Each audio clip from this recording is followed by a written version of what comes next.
I'm delighted to welcome on the show this afternoon Martin Warrillow. And Martin has a very interesting story, and one that he's extremely grateful of, because I know it's changed the way you view life, Martin, hasn't it? So welcome. What happened to me does have a way of changing the way you think about life. Let's just say that. So tell us what happened. Well, I've been a journalist for nearly 30 years, 25 years in what I call big journalism, working for major regional newspapers, and then 5 years as a freelance journalist. And on the 1st of December 2013, I lost one of my major contracts. I was editing a magazine at the time on a series of 1 year rolling contracts, and the people I was working for decided to terminate my 1 year rolling contract and not give me another one. And they told me in a 2-minute phone call at 7 o'clock on a Sunday night, which, as anybody in HR will tell you, is not the way to treat somebody that's been working with you for 5 years, as I had. So for the next fortnight, I panicked because I'd lost about 90% of my income a month before Christmas. So I was sort of, how are we going to get through Christmas? How are we going to pay the mortgage? What am I going to tell the wife? How are we going to cope with the future? That kind of thing. Yes. And I was doing 4 or 5 networking meetings a week across the whole of the Midlands, spending money I hadn't got because I'd just been sacked, effectively.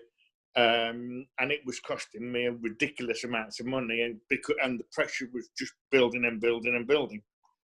And then on the 16th of December, which was a Monday, so a fortnight after I'd lost my contract, I'd been into Birmingham. I live about 20 miles from Birmingham, and I'd been on the train into Birmingham for a business meeting. And I was coming back from Tamworth train station, which is about a 10-minute walk from my house.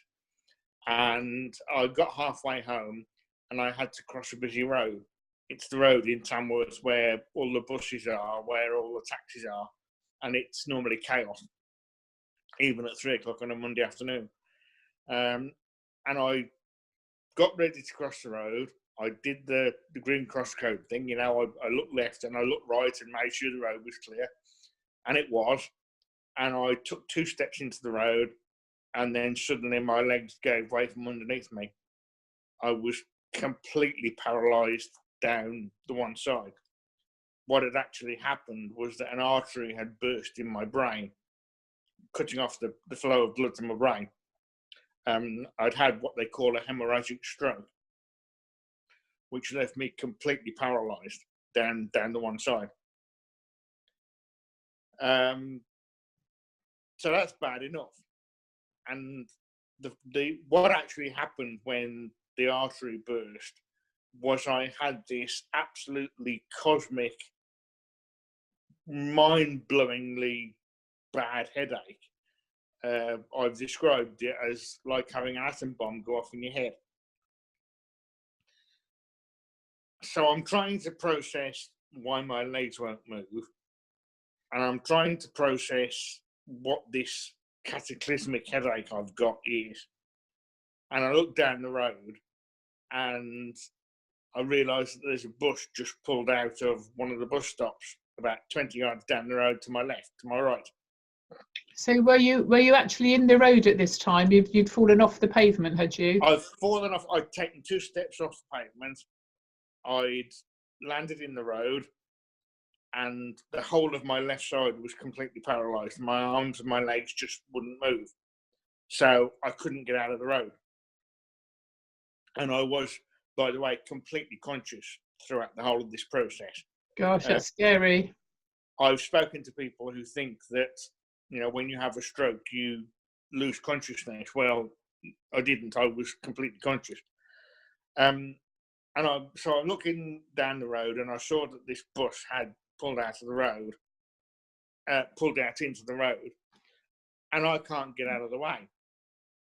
And that bus missed me by a matter of inches.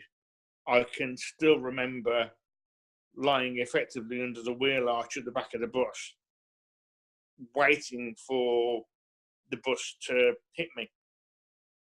And if the bus had hit me, of course, I probably wouldn't be here sitting talking to you now. That must have been so scary, so scary. So what were you able to signal in any way using your right side that was working? Could you wave or could you speak or anything? Well, yes, I could speak. I waited for the bus to go by, and then the road was reasonably clear. So I managed to crawl across the road using my right arm that was working, and I clung to a lamppost to sort of get my breath and try and work out what was actually happening. And as I was clinging to this lamppost, I saw someone coming along who owned a shop in that street that I knew through my business networking activities. And I always remember she said to me, "Are you all right?" And I thought, well, no, I'm not all right. I've got this cataclysmic headache. I'm completely paralysed down to one side. I've just nearly been hit by a bus. No, of course, I'm not all right. But I actually said to her, no, I think I need some help. So she and one of her colleagues took me by the shoulders and pulled me into her shop, sat me down and dialed 999. And the paramedics were there within a couple of minutes. So nobody helped you get from the road? The bus didn't stop you? Nobody came to help you? That's remarkable. I'm quite convinced that the bus driver never actually knew I was there, because I was effectively in his blind spot at the back of the bus. So he's probably concentrating on getting the bus out into the traffic. He probably doesn't even know that he nearly hit me.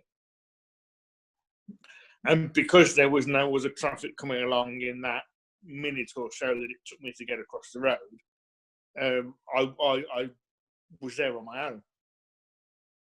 Goodness, the chances of that, a busy road in Tamworth, and nobody was there to help. That's remarkable. So what happened then when you presumably you got blue lighted to the hospital? Yes, I was blue lighted to the hospital. The paramedic had already said to me that he thought I'd had a stroke because he did the fast test, the one where they ask you to see if your face has dropped and see if you can raise your arms above your head and what's your speech like and that kind of thing. They took me off to the nearest hospital, which was about a 10-minute ride if you're being blue lighted. And the consultant sat me down at the hospital, did the tests again, and he said, "I'm almost certain you've had a stroke. We need to do some brain scans." And I'm still trying to process the fact that a 49-year-old can have a stroke, because I knew absolutely nothing about strokes at the time, as most people don't unless it affects you. And I thought that strokes were the things that only happen to your 80-year-old grandmother.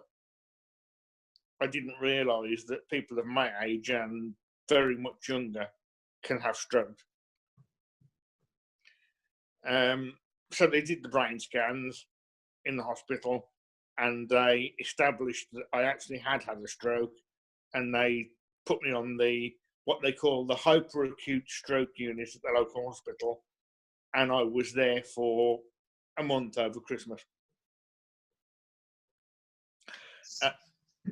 Go on. So whilst you were in hospital, what treatment were you given? Well, I was paralysed for 2 weeks. The paralysis effectively went away as quickly as it had come. Suddenly one morning I woke up and I could move my arm and my leg very, very, very slowly, but at least I could move my arm and my leg. So for the first 2 weeks, I was just in hospital doing nothing because I couldn't get out of bed. So all they were doing was checking my blood pressure 4 times a day and just leaving me to rest. Because obviously, I think the important thing at that time was just getting my blood pressure down and giving me absolute rest. Once I could start to move again, they started to give me lots of intensive physiotherapy to try and sort of get strength back into my arm and my leg and get me walking again. Because when they initially started that, I could probably walk for a couple of yards. And it gradually got better and better and better until by the time I was released from hospital after a month, I could probably walk around 10 yards across the room with the help of a Zimmer frame. And that was really all that they were looking to do, to give me intensive physiotherapy to get my arm and my leg back working again and give me absolute rest to get my blood pressure down. So how long was it before you were able to walk unaided, Martin? Oh. Well, I was in hospital for a month. I was in a wheelchair for 4 months. I was housebound for 8 months, and I was on sticks, Zimmer frames, and then like that for about 18 months. So looking at you now on the screen, which I can see, which the listeners won't be able to see, you look absolutely fine. You're moving about and everything seems okay. Is everything okay now? Well, no, it isn't, to be honest. Because my balance, what had happened was that the stroke had affected my cerebellum, which is the part of the back of the brain which affects your balance and your coordination. So I've been left with my balance and coordination is very, very shaky. So it's memorably been said that I can look as if I'm slightly drunk when I walk. And looking as if you're slightly drunk when you walk at 10 o'clock in the morning is not a great look, to be perfectly honest. So I do use a walking stick to make sure that at least my balance is a bit more stable. And I have been known to fall over even when I've been using my walking stick because my balance is so uncertain at times. I think sometimes walking sticks, white sticks, whatever aids people need is as much for your own confidence as for other people to realise that they should be, mindful of you and help you if necessary. Yes, I think it's both things. It is very, very helpful in terms of making people realise that they can't shove me out the way in a bus queue, for instance. But it is also, yes, for my confidence. Because when you have fallen over, you worry about, am I going to fall over again? And I've been very lucky so far in that I've fallen over probably 8 or 10 times in total, and all I've done so far is skin grazes, bruises, things like that. I haven't broken glasses or bones or anything like that. But there will come a time when I might very well do that, and I would rather not. So day to day now, Martin, you've made a miraculous recovery to get to this point. Day to day, what do you do? How do you spend your time now? Well, I'm medically retired. My doctor medically retired me 2 years after I'd had the stroke because it took that long to get the legal processes put in place. So I'm now medically retired. So because the doctor said that I can't, he didn't ever think I would be able to do an 8-hour day because the stroke has left me with memory loss, severe fatigue, cognitive issues. My short-term memory and my long-term memory are very poor. The balance issues, things like that. So there's no way I can do a full-time job. And if I have a busy day, I have to be absolutely sure that I do almost next to nothing the following day because my brain can't cope with the stress of 2 busy days on the run. So I do a lot of writing, I do a blog, I produce a podcast, and I do some public speaking about stroke awareness. Although I have to be really careful about the amount of time that I push myself doing things like public speaking. I like to get out and travel and go to groups where I can talk and make people aware of a stroke. But I also have to be aware that there is always a 30% chance. It is statistically proven that there is a 30% chance that once you've had a stroke, you may well have another one, and the next one might kill me. Yes, I understand. And I would rather not. I would rather that didn't happen. Indeed. I used to run cardiovascular health clinics many years ago, and I'm acquainted with what you're talking about and how to minimise the effects of heart attacks and strokes and so on. It's wonderful that you're able to speak from personal experience, so that other people can follow your example and show that it's not curtains when you have these things. If you work hard, you do what you're told in terms of physio and rehab and everything, it is possible to recover. So when you're talking, Martin, when you're giving these presentations and you're writing, what sort of things are you talking about? Well, I always say that I scare people, because people have to be scared about this, because I always refer to it as the life-changing event that's always going to happen to somebody else until it happens to you. Yes. And I have to make people aware that it may very well happen to you if you're not careful. If you do overstress yourself, if you do get into the routine of doing 16-hour days, if you do have monumentally high blood pressure, if you do have high cholesterol, this kind of thing may well happen to you. There are 100,000 strokes every year in this country. That's a tremendous amount. That's 1 every 5 minutes. So there is a chance that it could happen to you. So what can people do to minimise their risk of having a stroke, Martin? Well, I always talk to people about the need to minimise your stress. If you feel like you're doing far too much at work, step away from it.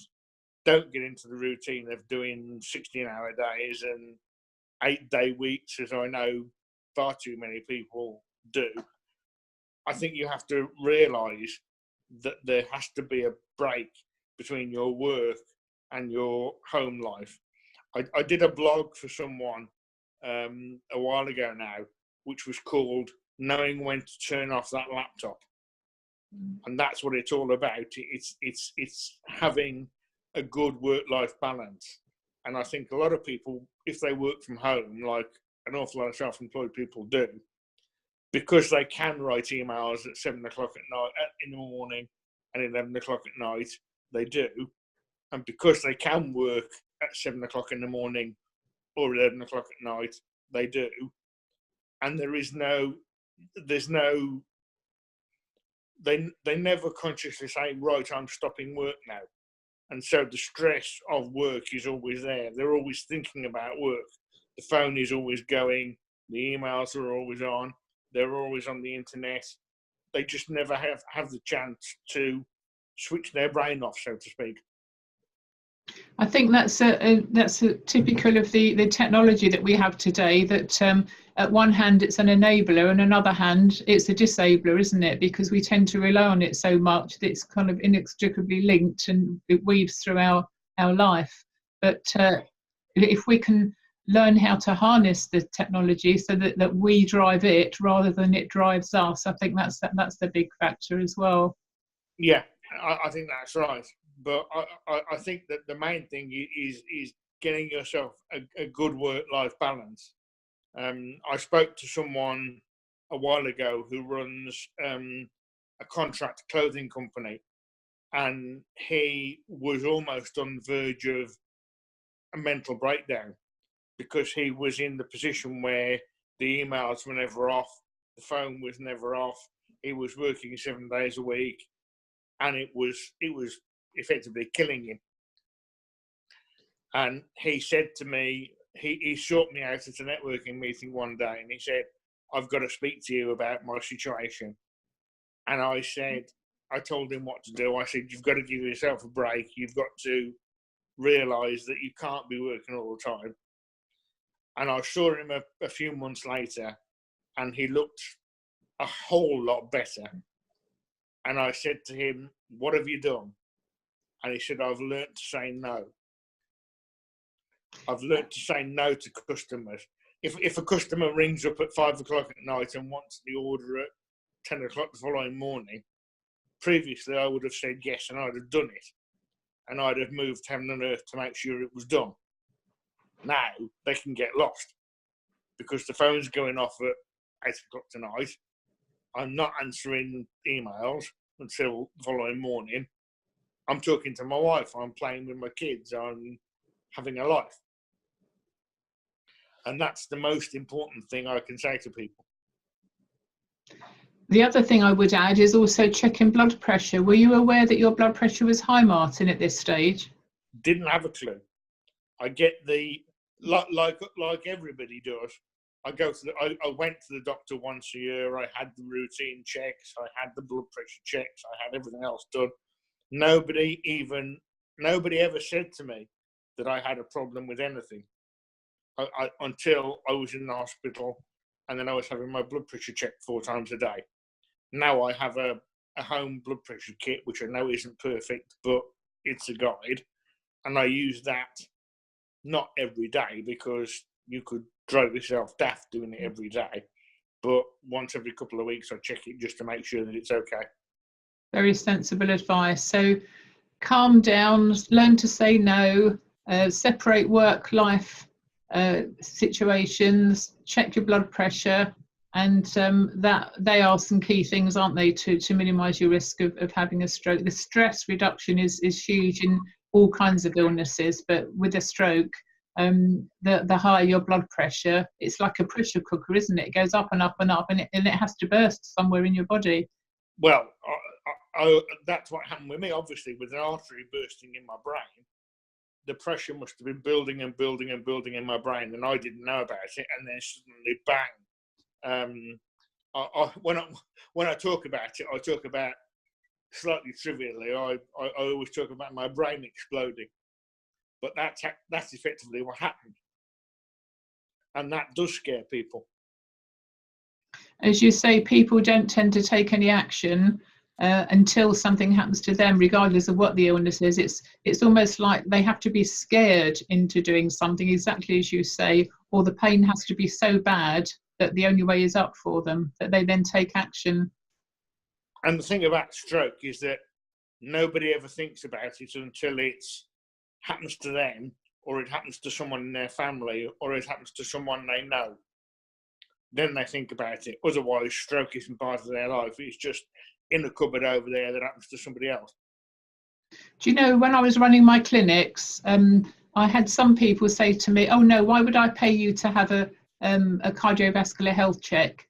I'll just live my life as it is. I'll take my chances. I'll have a heart attack or a stroke, and then deal with it." Well, you know, that might be the last word they ever said. You know, you were lucky, Martin, weren't you, in that yours wasn't fatal, but so many are. And as you say, once you have a heart attack or a stroke, they're both in the same sort of field, then the chances are that you can have more, and each one will get progressively worse.